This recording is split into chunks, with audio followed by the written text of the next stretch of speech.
गुरुर्विष्णुर्गुरुर्देवो महेश्वरः गुरुर्साक्षात् परं ब्रह्म तस्मै श्रीगुरवे नमः। जननीं शारदां देवीं रामकृष्णं जगद्गुरुं पादपद्मे तयोः श्रित्वा प्रणमामि मुहुर्मुहुः। नमः श्रीयतिराजाय विवेकानन्दसूरये सच्चित्सुखस्वरूपाय स्वामिने तापहारिणे शङ्करं शङ्कराचार्यं केशवं बादरायणं सूत्रभाष्यकृतौ वन्दे भगवन्तौ पुनः पुनः। ॐ विघ्नेश्वराय वरदाय सुरप्रियाय लम्बोदराय सकलाय जगद्धिताय नागाननाय श्रुतियज्ञविभूषिताय गौरीसुताय गणनाथ नमो नमस्ते। सर्वमङ्गलमाङ्गल्ये शिवे सर्वार्थसाधिके शरण्ये त्र्यम्बके गौरी नारायणी नमोऽस्तुते। भवानी शङ्करौ वन्दे श्रद्धाविश्वासरूपिणे याभ्यां विना न पश्यन्ति सिद्धाः स्वान्तस्थमीश्वरम्। दक्षिणे लक्ष्मणो यस्य वामे च जनकात्मजा पुरतो मारुति यस्य तं वन्दे रघुनन्दनं। वसुदेवसुतं देवं कराणूरमर्दनं देवकी परमानन्दं कृष्णं वन्दे जगद्गुरुं। नारायणं नमस्कृत्य नरं चैव नरोत्तमं देवीं सरस्वतीं व्यासं ततो जयमुदीरयेत्। ॐ पार्थाय प्रतिबोधतां भगवता नारायणेन स्वयं व्यासेन ग्रथितां पुराणमुनिना मध्ये महाभारतम्।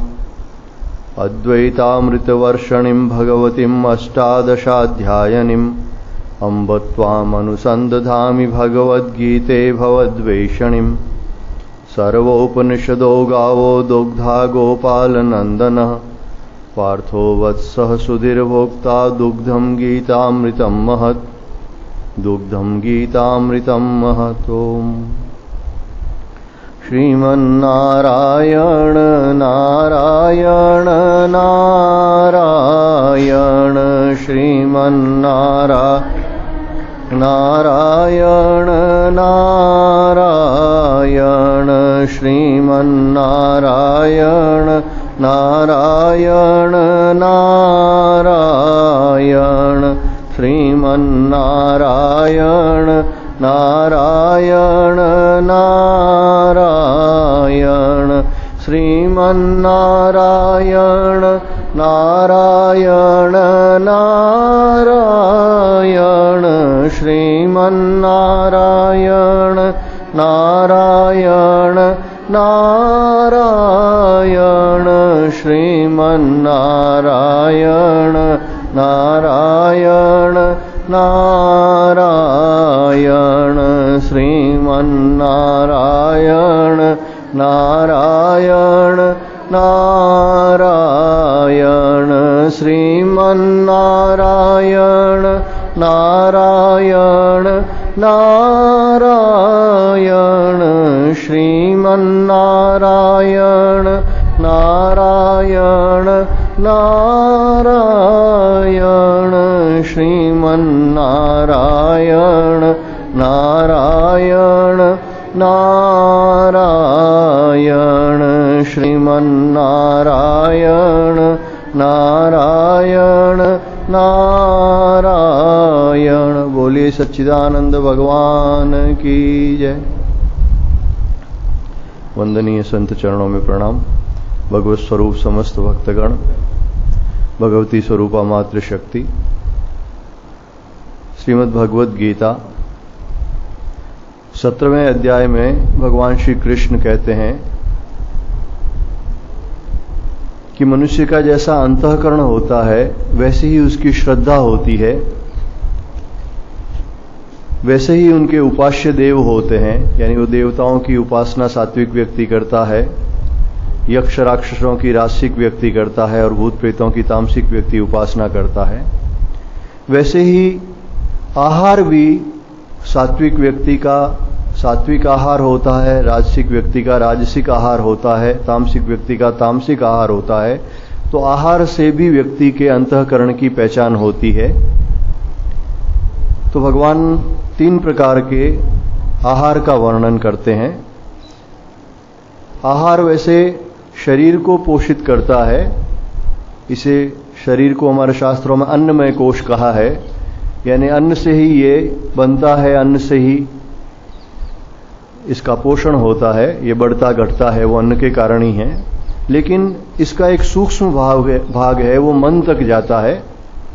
इसलिए हमारे उपनिषद कहते हैं अन्नमयम ही सौम्य मनः, ये मन भी है, ये अन्नमय है। यानी जैसा हम अन्न खाते हैं उसका एक अंश है, वो हमारे मन को प्रभावित करता है। इसीलिए जैसा हमारा आहार होगा वैसा हमारा अंतःकरण होगा, और फिर जैसा हमारा अंतःकरण होगा उसके अनुरूप ही आहार में हमारी रुचि होगी। ये दोनों एक दूसरे के ऊपर निर्भर हैं।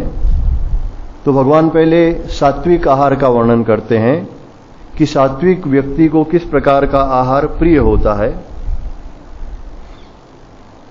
आयु सत्व बल आरोग्य सुख प्रीति विवर्धनः रस्या स्निग्धा स्थिरा हृद्या आहारः सात्विक प्रियः।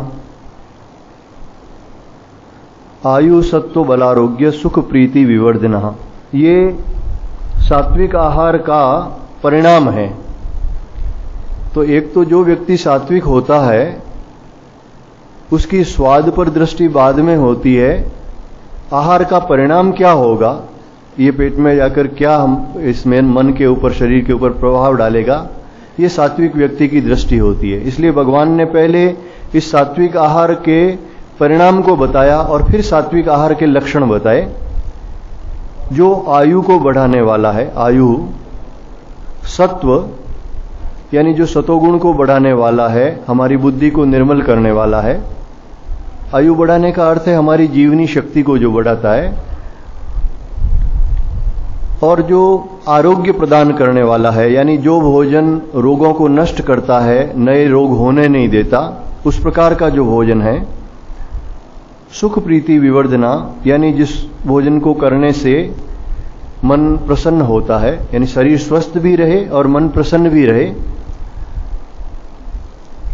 प्रीति विवर्धना, यानी मन में एक प्रसन्नता होती है, एक सात्विक प्रसन्नता होती है भोजन करने से।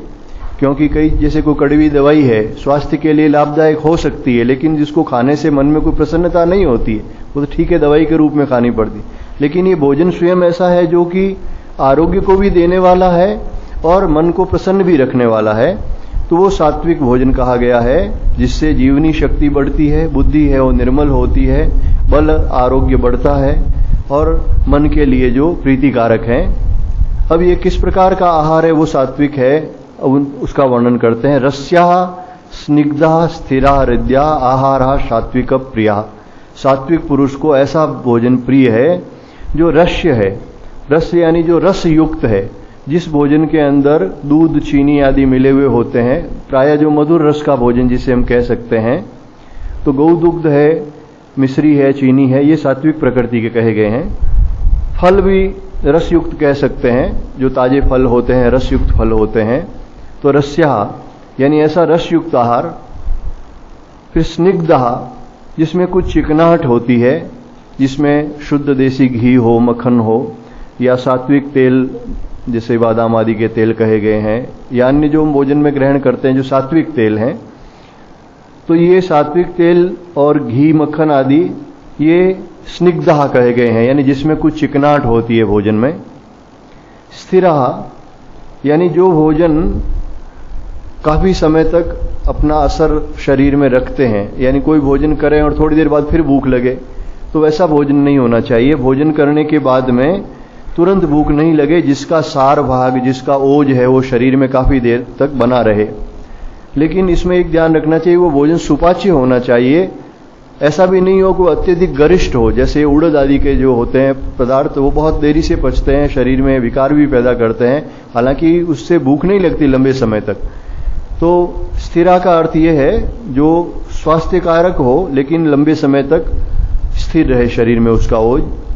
और हृदया यानी जो हृदय को प्रिय लगे, दोनों अर्थ हैं इसका। एक तो हृदय मतलब जो हृदय को बल देने वाला है, जो हृदय फेफड़े आदि इन मुख्य अंगों को भी बल देने वाला हो, और दूसरा हृदय यानी जो हृदय को प्रिय लगे, यानी अरुचिकर नहीं हो, गंदा नहीं हो, इस प्रकार से भोजन बनकर सामने आए कि जिसको देखते ही प्रेम पूर्वक भोजन करने की इच्छा हो। तो इस प्रकार रस्या स्निग्धा स्थिरा हृदया आहारा सात्विक प्रिया, ये भोजन सभी सात्विक कहे गए हैं और ये सात्विक व्यक्ति को प्रिय होते हैं। अब इसमें क्षेत्र के अनुरूप भी ये जो हृदया कहा है, हृदय को प्रिय लगने वाली, इसलिए भी कहा कि प्रत्येक क्षेत्र के लोगों को अलग अलग प्रकार के भोजन प्रिय होते हैं। जैसे दक्षिण भारत के लोग हैं, बंगाल उड़ीसा के लोग हैं, उनको चावल प्रिय है। हमारे यहाँ लोग, कुछ लोगों को बाजरा प्रिय है, किसी को गेहूं प्रिय है। तो मन के अनुकूल होना चाहिए। जो मन के अनुकूल नहीं होता है, जिस भोजन को करने से मन प्रसन्न नहीं होता है, उससे रस भी नहीं बनता है, शरीर के लिए वो लाभदायक नहीं होता। तो ये भोजन जो भी है, हम सामान्यतया जो भोजन हम करते हैं, अन्न है, दाल है, शाक सब्जी, फल, जो गौघृत, दुग्ध, मक्खन आदि ये जो वस्तुएं हैं, सूखे मेवे हैं, गुड़ है, चीनी है, ये सभी सात्विक पदार्थ हैं। और ये सीमित मात्रा में अगर लिए जाएं तो हमारे अंतःकरण को पवित्र करते हैं, सात्विक करते हैं।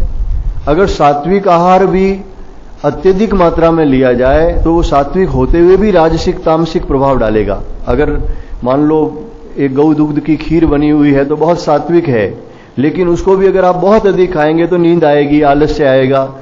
बहुत अधिक खाने से रोग भी पैदा हो सकते हैं, बहुत अधिक मिठाई खाने से रोग पैदा हो जाते हैं।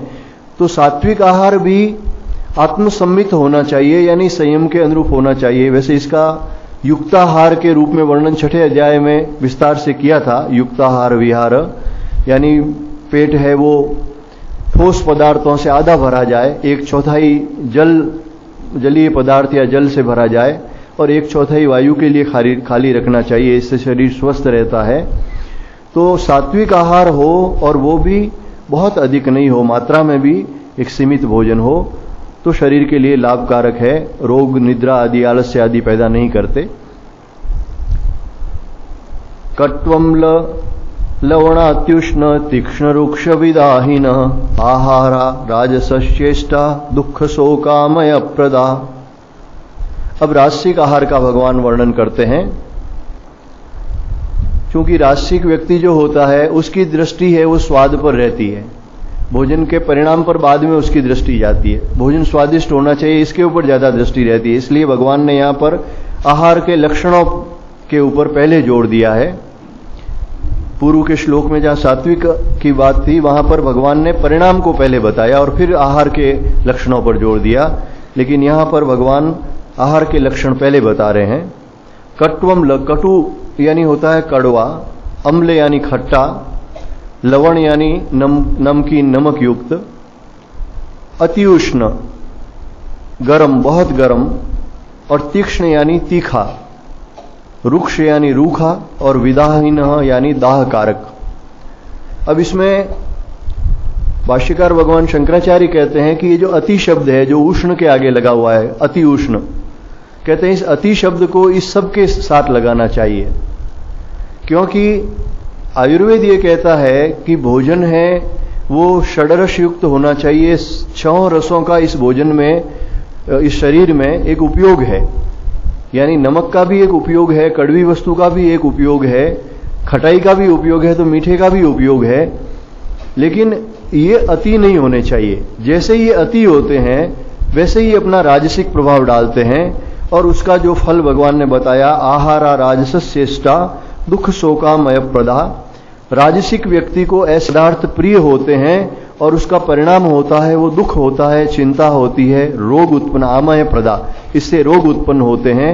और ऐसा आहार राजसिक पुरुष को प्रिय होता है।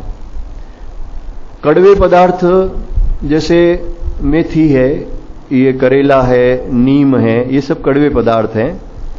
तो इसमें से अति कोई भी वस्तु नहीं हो, लेकिन सामान्यतया शरीर, ये सभी लाभदायक चीजें हैं, शरीर के लिए सभी लाभदायक चीजें हैं। खट्टे में जैसे टमाटर है, नींबू है, या इमली इमचूर की जो खटाई है वो ज्यादा हानिकारक है। लेकिन ये अम्ल पदार्थ हैं, इसकी भी शरीर में आवश्यकता होती है। नमकीन जो लवण युक्त यानी जिसमें भी नमक पड़ता है, वो सभी साग सब्जी दाल जिसमें भी नमक पड़ता है। तिक्त यानी तीखे, मिर्ची आदि ये जो पदार्थ हैं जिसमें मिर्ची वगैरह पड़ती है।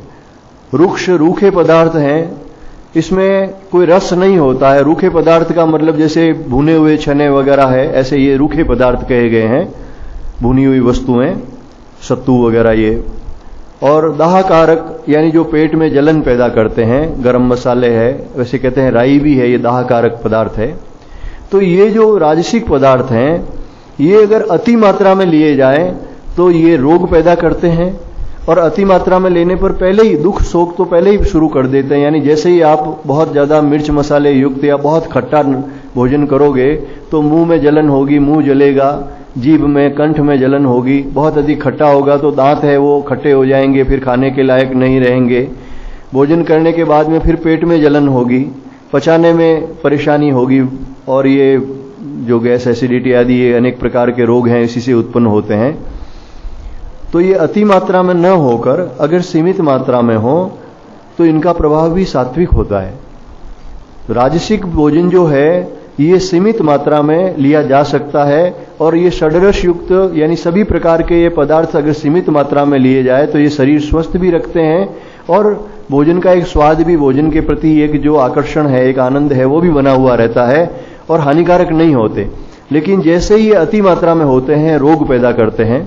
सात्विक आहार तो लेना ही चाहिए, राजसिक आहार कम मात्रा में लेना चाहिए। और अब भगवान जिस तामसिक आहार का वर्णन करते हैं उसका परिणाम नहीं बताते, क्योंकि तामसिक आहार लेना ही नहीं चाहिए, उसका पूरी तरह से त्याग करना चाहिए। लेकिन किन किन पदार्थों का त्याग करना चाहिए, कौन सा तामसिक आहार है, उसका भगवान वर्णन करते हैं। यातयामं गतर्षम पूति पर्युषितम च यत् उच्छिष्टम अपि चामेध्यम भोजनम तामस प्रियम। यातयामम यानी जो अधपका भोजन है, असिद्ध भोजन है, जैसे कच्चे चावल आदि आपने बनाया और कच्चे रह गए, रोटी है वो कच्ची रह गई, इस प्रकार का जो असिद्ध भोजन है। या फल भी हैं, कच्चे फल लाते हैं, आजकल दवाई वगैरह से पका देते हैं, लेकिन वो तामसिक ही होते हैं, क्योंकि वो ठीक से पेड़ पर पके हुए अच्छे रसदार फल नहीं हैं। यातयामिम का अर्थ है अधपके फल। वैसे याम का अर्थ प्रहर भी होता है, एक प्रहर बीत जाने के बाद जो भोजन किया जाता है उसे भी यातयामम कह सकते हैं। लेकिन आगे भगवान ने जो पर्युषितम शब्द प्रयोग किया है उसका अर्थ बासी भोजन है, इसलिए इसका कोई अर्थ नहीं रह जाता यहाँ पर। इसलिए इसका यही अर्थ किया गया है कि जो अधपके भोज अन्न हो, जो ठीक से सिद्ध नहीं हुए हो। फिर गत रसम, जिसका रस खत्म हो गया है, यानी जैसे बहुत दिन पहले पेड़ से कोई तोड़े हुए फल हों, सूख गए हों, या जो धूप और हवा के कारण जिनके रस सूख जाते हैं, जैसे ईख है या ऐसे कई फल वगैरह होते हैं जिनके रस सूख जाते हैं, तो ऐसे रस रहित जो भोजन है वो भी तामसिक कहा गए हैं, तामसिक कहा गया ये भोजन। और पूति, पूति यानी दुर्गंध युक्त। एक तो जो मदिरा आदि है जो पूर्णतया दुर्गंध युक्त है और महा पाप कहे गए हैं मदिरा का सेवन, और प्याज लहसुन आदि ये भी तामसिक कहे गए हैं, क्योंकि ये भी पूति हैं, अत्यंत दुर्गंध युक्त होते हैं, जिसमें तीव्र गंध होती है, यानी वो तामसिक भोजन है। और पर्युषितम, बासी, बासी उसको कहते हैं जिसके ऊपर से एक रात्रि गुजर जाती है। विशेष करके जो भोजन नमक और जल से युक्त होता है और जिसके ऊपर से एक रात्रि गुजर जाती है, रात्रि में चूंकि सबसे अधिक तमोगुण होता है, इसके कारण भोजन शीघ्र है वो सड़ने लगता है। सुबह का रखा हुआ भोजन शाम तक इतना जल्दी दुर्गंध युक्त नहीं होता, आपने देखा होगा, लेकिन रात्रि में बना हुआ सुबह तक दुर्गंध युक्त हो जाता है। तो ये पर्युषितम कहा है और ये अत्यंत तामसिक भोजन कहा है, इसलिए रात्रि का भोजन सुबह नहीं करना चाहिए। जो जिस समय बने उसी समय भोजन कर लेना चाहिए, और नहीं तो फिर सुबह बाहर फेंक देना चाहिए। लेकिन इसमें कई जो वस्तुएं जो केवल घी और चीनी बना से, जैसे कई मिठाइयां वगैरह बनती है जिसमें घी चीनी का उपयोग होता है, जिसमें नमक जल का उपयोग नहीं होता, वो रात्रि बीतने पर भी पर्युषित नहीं होती है। वो कई दिन तक, जब तक वो उसमें विकृति नहीं आती तब तक चलती है, वो इतनी तामसिक नहीं कहलाती है। फिर भगवान कहते हैं उच्छिष्टम, ये उच्छिष्ट भोजन ये सबसे ज्यादा आजकल होता है, ये तामसिक भोजन प्रायः लोग कर रहे हैं। उच्छिष्ट यानी झूठा, उसमें एक तो किसी का खाया हुआ, आधा खाया हुआ खाना, वैसे साथ में बैठकर भोजन करना ही ये उच्छिष्ट भोजन करना है। सबको चाहे कितना ही प्रेम हो, पास में बैठकर आराम से भोजन करना चाहिए। साथ में बैठकर एक ही थाली में भोजन करना है, वो उच्छिष्ट भोजन करना है। और इससे रोग आदि भी फैलते हैं। फिर झूठे हाथ लगा लेते हैं, जिससे भोजन कर रहे हैं वही हाथ है वो जो जिससे भोजन परोसा जाता है उसमें हाथ डाल रहे हैं, तो उससे भी ये भोजन उच्छिष्ट हो जाता है, अपवित्र हो जाता है। अगर कोई पशु पक्षी ने मुंह लगा दिया है उसमें और उस भोजन को करें तो वो भी उसका उच्छिष्ट है। तो इस प्रकार से जो उच्छिष्ट भोजन है, झूठा भोजन है, वो नहीं करना चाहिए। वो अत्यंत तामसिक भोजन कहा गया है।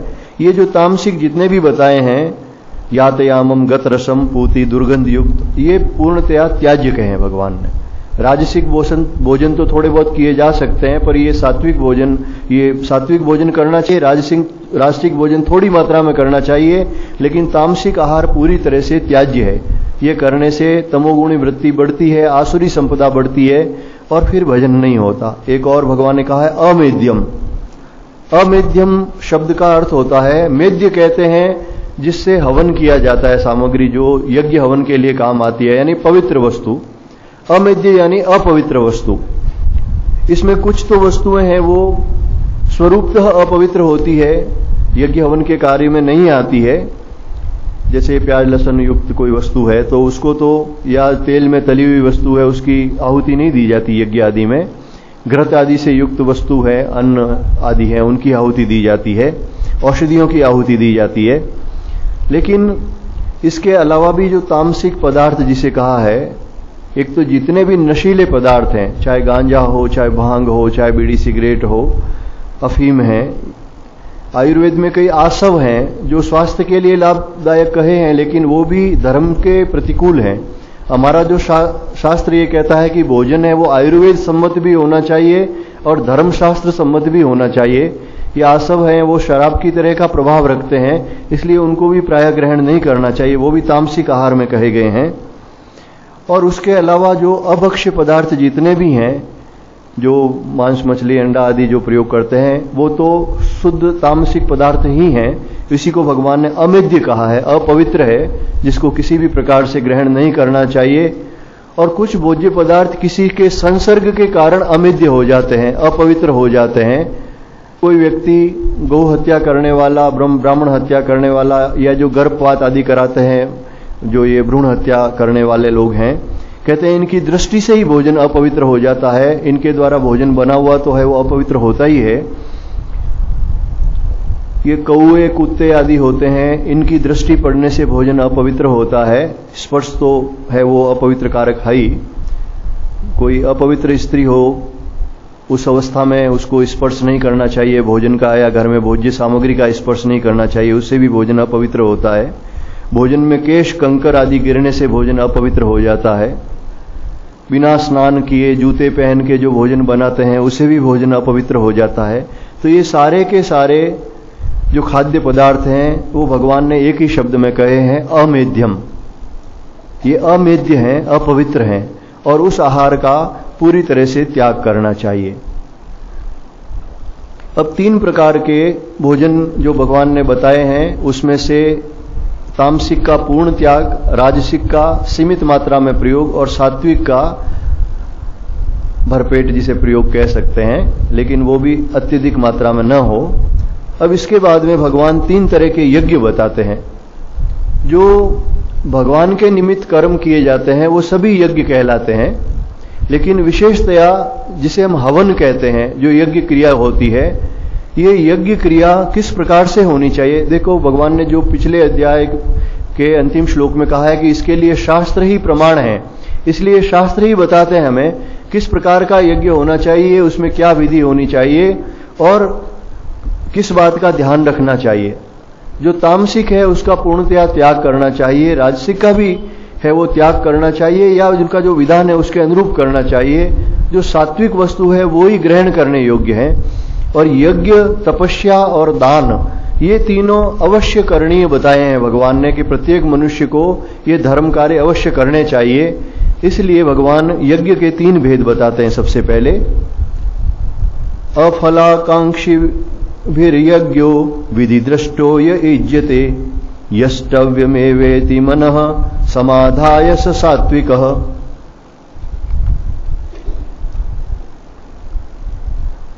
अफलाकांक्षी भी, जिसमें फल की इच्छा न हो।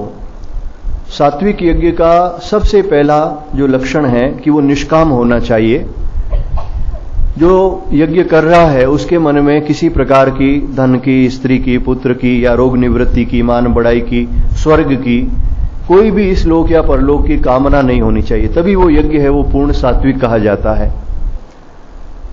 दूसरी बात जो भगवान कहते हैं, विधि दृष्ट, जो शास्त्र विधि से नियत किया हुआ है, शास्त्र में जो उसकी विधि बताई गई है उस प्रकार से यज्ञ करना चाहिए। और यष्टव्यम एवेति, यज्ञ करना मेरा कर्तव्य है, इस भाव से यज्ञ करना चाहिए, यानी शास्त्रों के प्रति उसकी श्रद्धा होनी चाहिए। शास्त्रों में लिखा है कि प्रत्येक ब्राह्मण को नित्य अगर अग्निहोत्र करना चाहिए, इसलिए यज्ञ करना मेरा कर्तव्य है। या नवरात्रि आदि में जो नैमित्तिक यज्ञ किए जाते हैं, यज्ञ करना चाहिए, इसलिए वो यज्ञ कर रहा है और उसका कोई सकाम भाव नहीं होता, तभी वो यज्ञ है वो सात्विक कहा जाता है। तो शास्त्र विधि से नियत हो, शास्त्रों के प्रति, ईश्वर के प्रति श्रद्धा हो, श्रद्धा सहित हो वो यज्ञ। देवताओं के लिए नित्य यज्ञ भी किया जाता है और उसके अलावा जो नैमित्तिक यज्ञ जो किसी पर्व अनुष्ठान पर किए जाते हैं, जैसे ये पिछली बार भगवत गीता पूर्ण हुई तो यहां पर गीता यज्ञ किया था, उस प्रकार का जो यज्ञ है लोग जप करते हैं, उसके पीछे दशांश आहुति देते हैं, तो ये यज्ञ का एक प्रकार है। तो ये यज्ञ हवन सभी सात्विक हैं, अगर निष्काम भाव से किए जाए, ईश्वर के प्रीत्यर्थ किए जाए, उनका फल है वो भगवान को समर्पित कर दिया जाए, तो वो सात्विक यज्ञ है। अभिसंदाय तु फलम दंभार्थमपि चैव यत् इज्जिते भरत श्रेष्ठ तम यज्ञम विद्धि राजसम। अब भगवान कहते हैं कि हे अर्जुन, जो दंभ से, दंभार्थम, दंभ का मतलब पहले भी आया, जो धर्म को लेकर प्रदर्शन किया जाता है, पाखंड किया जाता है, दिखावे के लिए जो कर्म किया जाता है, लोक दिखावे के लिए जो कर्म किया जाता है उसे दंभार्थम कहा है। और फल को भी दृष्टि में रखकर, यानी जो सकाम भाव से किया जाता है, उस यज्ञ को तू राजस जान। यानी राजसिक क्रिया के सबसे प्रमुख जो दो लक्षण है वो यही है। राजसिक व्यक्ति हमेशा शरीर का, संसार का सुख चाहता है, इसलिए उसकी प्रत्येक जो सात्विक क्रिया है, सत्कर्म है, वो सकाम होता है। एक तो इसके बदले मुझे ये मिले, और दूसरा उसमें कुछ दिखावे का भाव होता है, लोक दिखावा हो जाता है, तो वो बहुत ज्यादा राजसिक हो जाता है। सकाम भाव से भी ये जो लोक दिखावा है, ये जो दंभ है, पाखंड है, ये ज्यादा हानिकारक है। तो इस राजसिक यज्ञ के लिए भगवान ने केवल दो ही लक्षण बताए कि जो दंभाचरण जिसमें हो और सकाम भाव हो, तो वो राजसिक हो जाता है, और इसके कारण यज्ञ का जो फल है, परमात्मा प्राप्ति है, वो फल उसे नहीं मिल पाता। पुराणों में अनेक कथाएं आती है। दक्ष प्रजापति ने जो यज्ञ किया था, उसका एक ही उद्देश्य था कि मैं भगवान शिव को नीचा दिखाऊं और ऐसा यज्ञ करूं कि लोग कहे कि पहले किसी ने ऐसा यज्ञ किया ही नहीं। बहुत सारा धन संग्रह करता है, बहुत सामग्री संग्रह करता है, और उसके बाद वो यज्ञ करता है, लेकिन परिणाम क्या होता है, उसमें भगवान नारायण, ब्रह्मा जी वगैरह तो जाते ही नहीं, और कई शिव भक्त हैं वो भी नहीं जाते, ऋषि। और जो ऋषि जाते हैं वो देवता जाते हैं। वो वीरभद्र जब वो यज्ञ विध्वंस करते हैं तो सबकी जोरदार दुर्गति होती है, जो पुराणों में कथा है, और उनकी पुत्री सती जी वहां देह त्याग कर देती है। भगवान शंकर है वो वहां आकर फिर उस यज्ञ को सफल करते हैं। उसके पहले वीरभद्र हैं, वो दक्ष प्रजापति का सिर काट देते हैं, उसके सिर के ऊपर बकरे का सिर लगा देते हैं। तो कुल मिला के ये जो राजसिक यज्ञ होता है, जिसमें दंभ और पाखंड होता है, वो भगवान को भी प्रिय नहीं होता। हमने एक बार देखा, नर्मदा जी के किनारे कुछ समय में महीने भर पैदल जा रहा था, वहां पर एक यज्ञ हो रहा था। करीब एक सप्ताह से जो भी लोग मुझे मिल रहे थे, सबके महाराज यहाँ एक बहुत जोरदार यज्ञ हो रहा है, कोई महाराज करवा रहे हैं। 1008 या कितने जोड़े बैठ रहे हैं, प्रत्येक जोड़े से इतने हजार या इतने लाख रुपए लिए हैं, इतने करोड़ का तो टेंट लगा है, और इतने करोड़ का, ये बहुत बड़ा चढ़ा के उसका प्रचार प्रसार किया जा रहा था।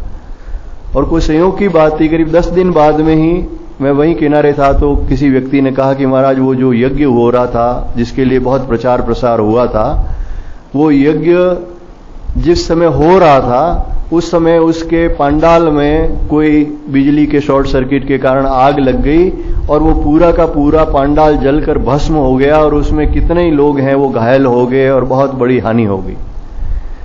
भगवान को भी दिखावा प्रिय नहीं होता। जो सात्विक भाव से घर में 2 आहुति भी देवताओं के निमित्त दी जाती है वो ज्यादा अच्छा है। तो भगवान कहते हैं जो दंभ के लिए या सकाम भाव से जो यज्ञ किया जाता है वो राजसिक होता है। अब आजकल जो से कई कथाओं में या कई यज्ञों में नाच गाना वगैरह ये जो होता है केवल दिखावे के लिए, उसमें कुछ भी सात्विक भाव नहीं होता और उसका कितना भयंकर परिणाम होता है ये उसके बारे में जानते नहीं हैं। उससे नरक आदि तक होते हैं। क्योंकि जो ये भगवान के निमित्त जो कर्म किए जाते हैं, जहां हम देवताओं को बुलाते हैं और वहां पर केवल दिखावे के लिए ये इस प्रकार की जो क्रियाएं की जाती है नाच गानों वगैरह की, तो उससे विपरीत प्रभाव पड़ता है। ये जो पुराणों में कथा आती है, देवऋषि नारद थे, वो गंधर्व थे और ब्रह्मा जी की सभा में वो नित्य जाते थे, की स्तुति गाते थे। लेकिन एक दिन उन्होंने कुछ ग्राम्य गीत, जिसे हम कह सकते हैं यही जो सांसारिक गीत, उस प्रकार का ग्राम्य गीत गाया तो तुरंत उन्हें श्राप मिला और लंबी अवधि तक उन्हें इस पृथ्वी लोक पर आना पड़ा और शूद्र के रूप में, एक दासी पुत्र के रूप में रहना पड़ा। तो इसका परिणाम बहुत भयानक होता है। तो राजसिक या केवल लोक दिखावे के लिए यज्ञ आदि नहीं करने चाहिए। फिर भगवान तामसिक यज्ञ के बारे में कहते हैं, विधिहीनम श्रेष्ठान्नम मंत्रहीनम दक्षिणम श्रद्धा विरहितम यज्ञम तामसम परिचक्षते। जो विधिहीन है, यानी पहली बात तो ये जो तामसिक यज्ञ है वो तामसिक पुरुष के द्वारा ही किया जाता है और तामसिक पुरुष वही होते हैं जिनके मन में ईश्वर और शास्त्रों के प्रति कोई श्रद्धा नहीं होती। तो वो विधिहीन, शास्त्र विधि से हीन है, केवल दिखावे के लिए किया जा रहा है और कोई शास्त्र के मंत्रों से या विधि विधान से कोई लेना देना नहीं है। अशिष्टान्नम, जो अन्नदान से भी रहित है, यानी जो यज्ञ होता है उसके बाद ब्राह्मण भोजन आदि किया जाता है या जो गरीब लोगों को अन्नदान वगैरह किया जाता है, ये उसका यज्ञ का एक हिस्सा है। तो अन्नदान आदि से भी वो रहित है। मंत्रहीनम, मंत्र भी ठीक से नहीं पढ़े जा रहे हैं। ऐसे पंडित बुलाए हैं जो मंत्रों को या तो जानते नहीं, या जो उनके ही कई लोग अपने रिश्तेदारों वगैरह को बुला लेते हैं जो नहीं जानते हैं तो भी साथ में। तो इस प्रकार फिर वो जो यज्ञ भी होता है वो बिना मंत्रों के ही होता है या गलत मंत्रों के ही होता है। तो जो मंत्रहीन किया जा रहा है यज्ञ, अन्नदान भी नहीं है, शास्त्र विधि से भी जो रहित है, और अदक्षिणम, जिसमें दक्षिणा भी नहीं दी जाती। ये जो दक्षिणा है ये किसी भी सत्कर्म के पीछे दी जाती है। यज्ञ हवन के बाद में या जैसे रुद्राभिषेक किया जाता है उसके बाद में दक्षिणा दी जाती है। और इसका एक विशेष कारण है, क्योंकि जो अनुष्ठान करते हैं वो ब्राह्मण लोग करते हैं, वो विधि विधान से जब करते हैं तो उस सत्कर्म का एक फल उत्पन्न होता है। लेकिन वो सत्कर्म का फल उस यजमान को मिले जिसके लिए किया गया है, इसके लिए वो यजमान कुछ दक्षिणा देता है और उस दक्षिणा के बदले में ही उस कर्म का फल है वो यजमान को मिलता है। ये नियम है इसका। इसी प्रकार से मंत्र भी बोलते हैं जो ब्राह्मण लोग। लेकिन ये दक्षिणा है वो हृदय की प्रसन्नता से यजमान जो देता है उसके कारण ही उसे उस सत्कर्म का फल मिलता है। वो ब्राह्मण लोग उनको जो आशीर्वाद पूर्वक उस कर्म का फल प्रदान करते हैं। लेकिन अगर वो व्यक्ति दक्षिणा नहीं देता या ये कहता है कि ये फालतू है, दक्षिणा देने का, रुपए पैसे देने का क्या उपयोग है, इस प्रकार से अगर नहीं देता तो उसे उस कर्म का फल भी नहीं मिलता। लेकिन इस दक्षिणा के बारे में एक ध्यान जरूर रखना चाहिए कि ब्राह्मणों के लिए भी यह है कि उन्हें दक्षिणा पहले से नियत नहीं करनी चाहिए। दक्षिणा है वो यजमान की प्रसन्नता का विषय है। वो जिस प्रसन्नता से जो दक्षिणा देता है उसे प्रेम पूर्वक ग्रहण करके उसे आशीर्वाद देना चाहिए। दूसरा, ये जो दक्षिणा है या यज्ञ करना है, इसके करवाने के अधिकारी कौन है और करने के अधिकारी कौन है, ये भी शास्त्रों में इसका वर्णन है। जो यज्ञ करवाने का अधिकारी है वो केवल ब्राह्मण है, वो भी गृहस्थ या ब्रह्मचारी ब्राह्मण है। वानप्रस्थी और सन्यासी का गृहस्थ ये यज्ञ करवाने से या करने से कोई लेना देना नहीं है। यानी जो यजमानों के यहाँ जाके जो यज्ञ करवाए जाते हैं तो वो कोई भी ब्राह्मण है वो यज्ञ करवा सकता है या ब्राह्मण को ही करवाने का अधिकार है। ब्राह्मण के अलावा किसी भी वर्ण के व्यक्ति को, क्षत्रिय, वैश्य, शूद्र, किसी को भी यज्ञ करवाने का अधिकार नहीं है। और जो यज्ञ करवाने का जिसे अधिकार है उसे ही दक्षिणा का भी अधिकार है।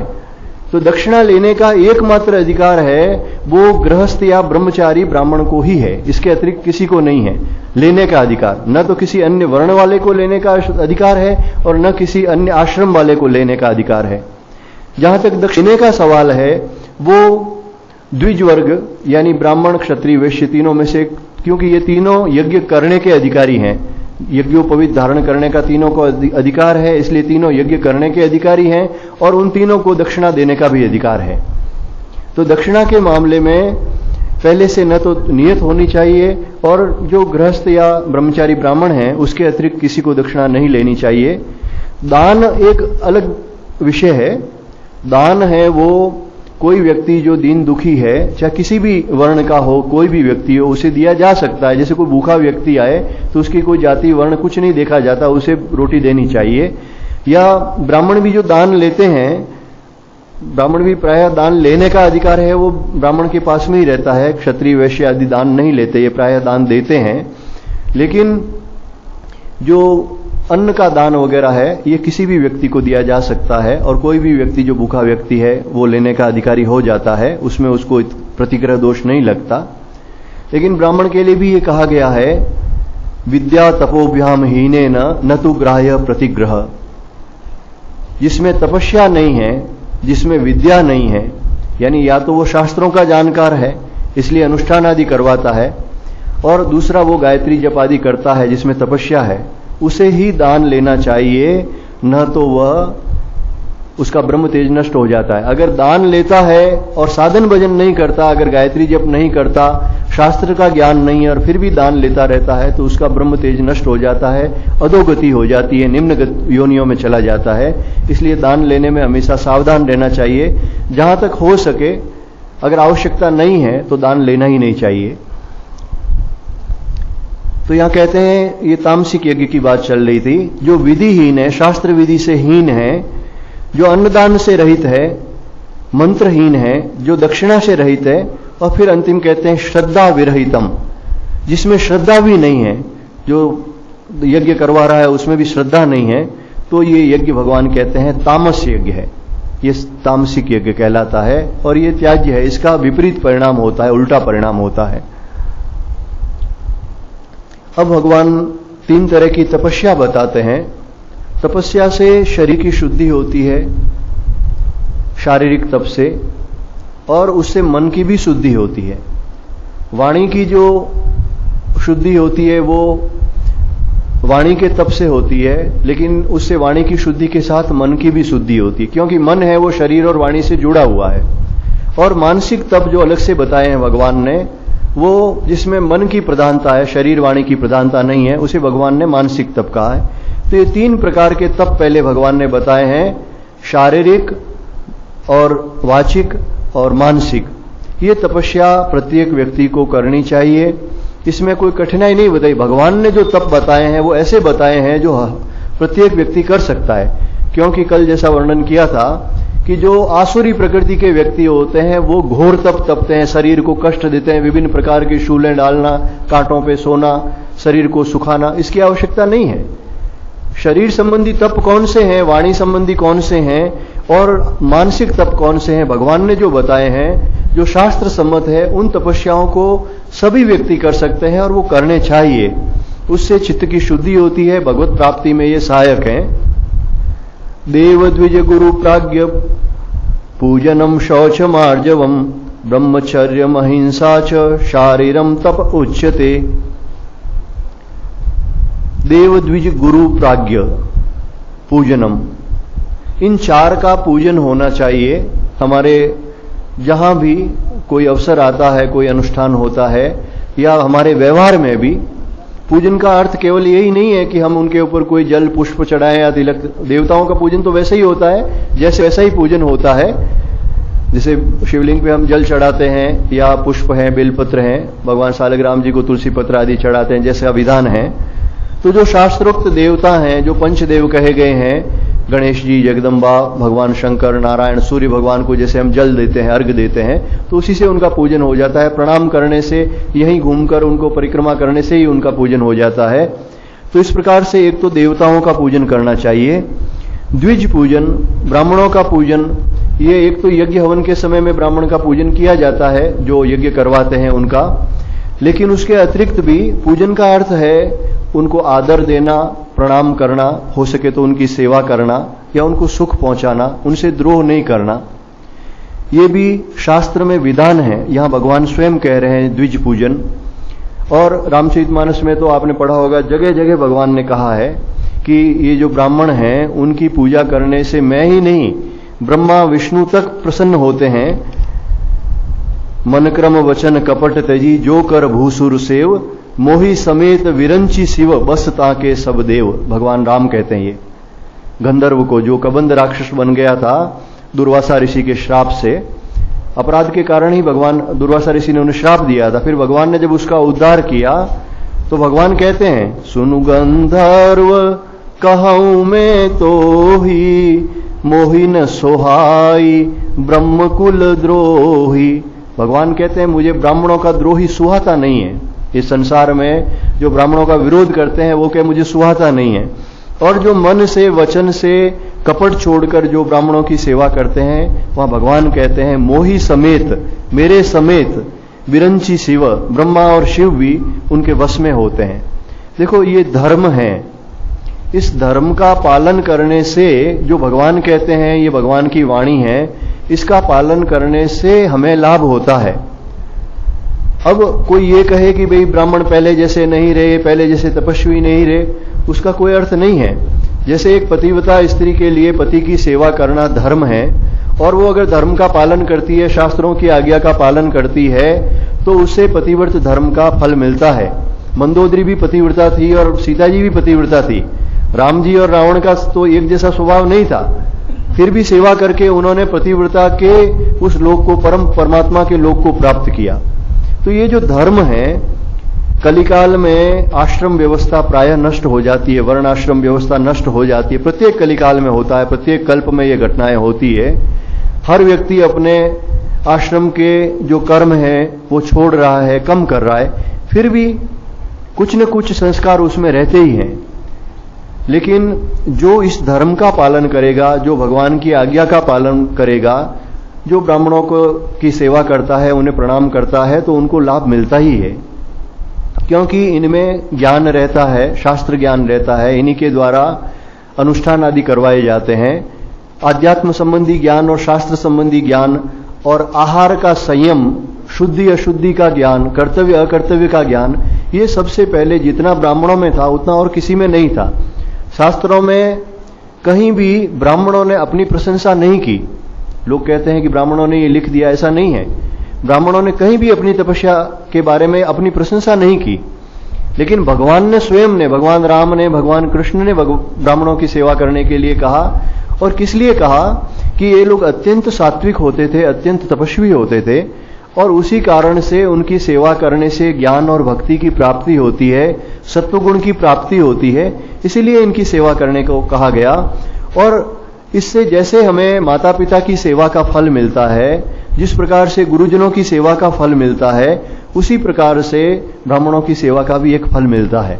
माता पिता का स्वभाव का एक जैसा नहीं होता, फिर भी बच्चे को माता पिता की सेवा करनी चाहिए। उसी प्रकार से यहाँ शास्त्रों में कहा गया है, ये किसी प्रशंसा की दृष्टि से नहीं कहा गया है। और ब्राह्मणों के नियम तो सबसे कठोर बताए गए हैं। दिन में 3 समय स्नान करना, त्रिकाल संध्या करना, आहार के बारे में ध्यान रखना, शुद्धि अशुद्धि का ध्यान रखना, सबसे कठोर नियम जो शास्त्रों में बताए गए हैं वो ब्राह्मणों के लिए ही बताए गए हैं। इसलिए ब्राह्मणों के लिए तो ये नियम है ही कि उन्हें शास्त्रों का अध्ययन करना चाहिए, ईश्वर के नाम का अधिक से अधिक भजन करना चाहिए, जहां तक हो सके व्यर्थ का प्रतिग्रह दान आदि नहीं लेना चाहिए।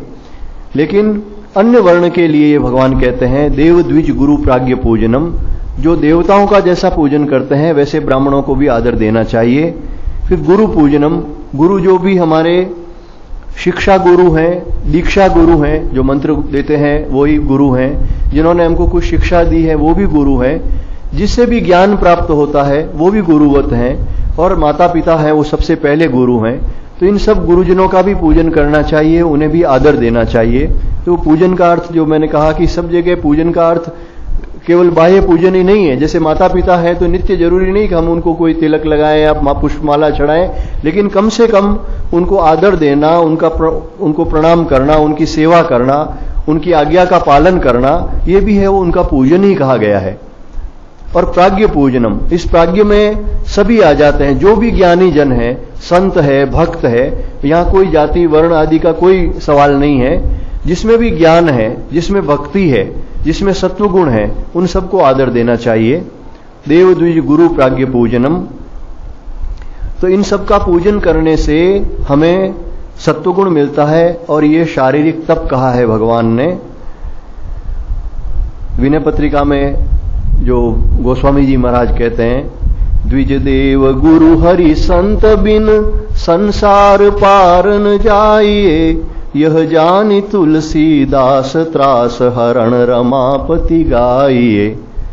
यहां भी यही शब्द प्रयोग किए हैं, द्विज देव गुरु, ब्राह्मणों की, देवताओं की, गुरुजनों की, और हरि संत, यह जो भगवान ने प्राज्ञ शब्द प्रयोग किया, यहां विनय पत्रिका में गोस्वामी जी से हरि संत कहते हैं, जो हरि भगवान स्वयं है और भगवान भक्त लोग हैं, संत लोग हैं।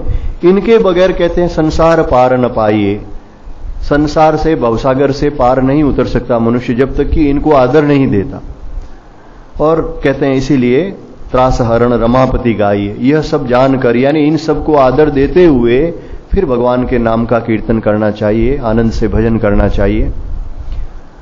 अब इसके बाद में शारीरिक तप बताते हैं। देव द्विज गुरु प्राज्ञ पूजनम शौचम आर्जवम, इसका वर्णन पहले जहां हमने देवी संपदा का वर्णन किया वहां विस्तार से वर्णन कर दिया है। शौच का मतलब पवित्रता, अंदर की, बाहर की, शरीर की पवित्रता, मकान की पवित्रता, वस्त्रों की पवित्रता, धन की पवित्रता, जो हम दान आदि करते हैं उसे धन पवित्र होता है। और शौच स्नान आदि तो करते ही है मनुष्य, जिससे शरीर और वस्त्र आदि पवित्र हों। भोजन की पवित्रता के बारे में विस्तार से सात्विक आहार जो बताया वो भोजन की पवित्रता है। तो इस प्रकार से भीतर बाहर से पवित्र रहना चाहिए। और आर्जवम शब्द का भी पहले वर्णन किया था, सरलता, यानी जहां अकड़ आदि नहीं हो, मन में निर्मलता हो, कुटिलता नहीं हो, इसे आर्जव कहा है। तो जो कपट रहित व्यवहार है इसे भी शारीरिक तप कहा है। और फिर ब्रह्मचर्यम, ब्रह्मचर्य को परम तप कहा है। ये दो प्रकार का है, एक तो जो नैष्टिक ब्रह्मचर्य कहा है, जैसे साधु संत आदि जो पालन करते हैं, जिसका महान फल कहा गया है। और जो नैष्टिक ब्रह्मचर्य का पालन नहीं करते हैं, जो ग्रस्त में रह रहे हैं, उनके लिए उपकुर्वाण ब्रह्मचर्य कहा गया है, यानी 2-3 संतान होने के बाद में उन्हें संयम से रहना चाहिए। ये भी एक तरह का ब्रह्मचर्य कहा गया है। जो ग्रस्त व्यक्ति हैं, पुरुष हैं, उनके लिए पर स्त्री माता बहन बेटी की तरह है, और जो माताएं हैं उनके लिए पर पुरुष है, वो पिता भाई पुत्र की तरह है। ये भी एक तरह का ब्रह्मचर्य कहा गया है, संयम का पालन कहा गया है। तो इस प्रकार से धर्म के अनुकूल जीवन व्यतीत करना, ये ब्रह्मचर्य कहा गया है और ये परम तपस्या है, ये शारीरिक तप है। फिर अहिंसा, शरीर से किसी को कष्ट नहीं पहुंचाना, क्योंकि यहां पे शारीरिक तप की बात चल रही है, इसलिए अहिंसा शब्द का अर्थ में यही ले रहे हैं कि शरीर से किसी को कष्ट नहीं पहुंचाए, हो सके तो सेवा करें, लेकिन कम से कम हमारे शरीर से किसी को कष्ट नहीं पहुंचे।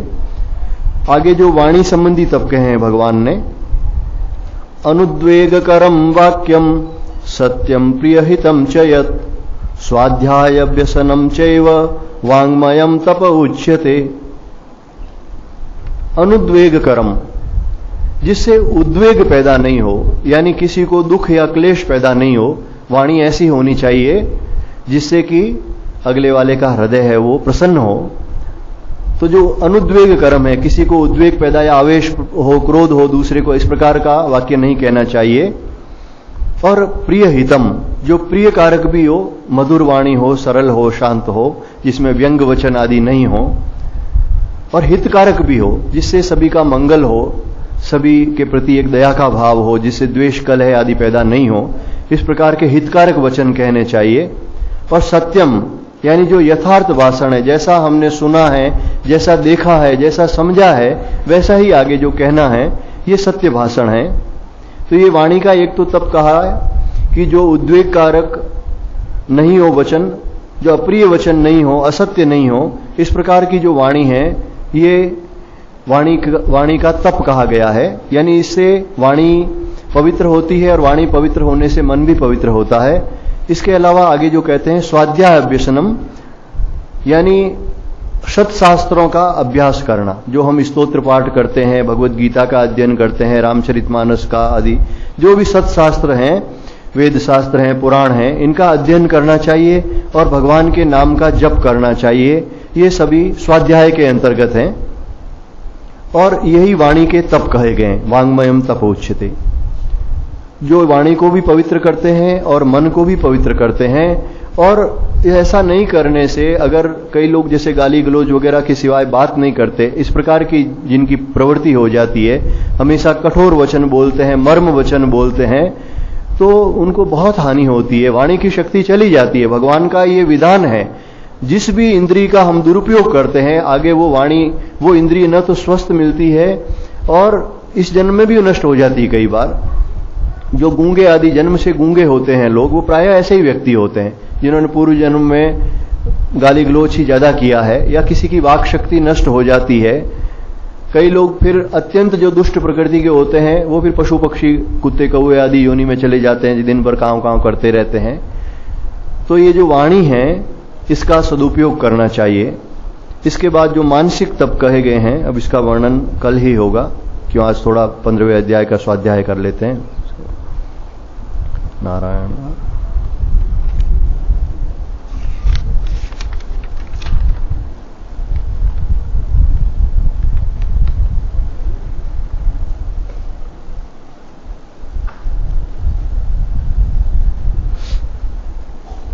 ओम श्री परमात्मने नमः। अथ पंचदशोऽध्यायः। श्री भगवान उवाच ऊर्ध्वमूलमधः शाख मस्वत्थं प्राहुरव्ययम् छन्दांसि यस्य पर्णानि यस्तं वेद स वेदवित् अधश्चोर्ध्वं प्रसृतास्तस्य शाखा गुणप्रवृद्धा विषयप्रवालः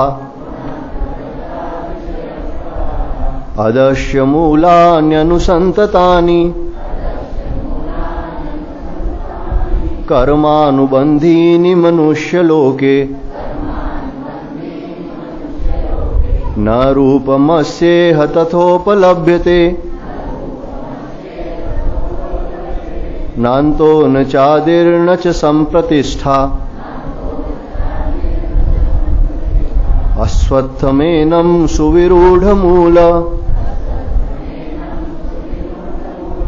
मसङ्गशस्त्रेण दृढेन चित्वा ततः पदं तत्परिमार्गितव्यम् यस्मिन् गता न निवर्तन्ति भूयः तमेव चाद्यं पुरुषं प्रपद्ये यतः प्रवृत्तिः प्रसृता पुराणी निर्मानमोहाजितसङ्गदोषा अध्यात्मनित्या विनिवृत्तिकामः द्वन्द्वैर्विमुक्ताः सुखदुःखसङ्गैर् गच्छन्त्यमूढाः पदमव्ययं तत् न तद्भासयते सूर्यो न शशांको न पावकः यद्गत्वा न निवर्तन्ते तद्धाम परमं मम ममैवांशो जीवलोके जीवभूतः सनातनः मनः षष्ठानि इन्द्रियाणि प्रकृतिस्थानि कर्षति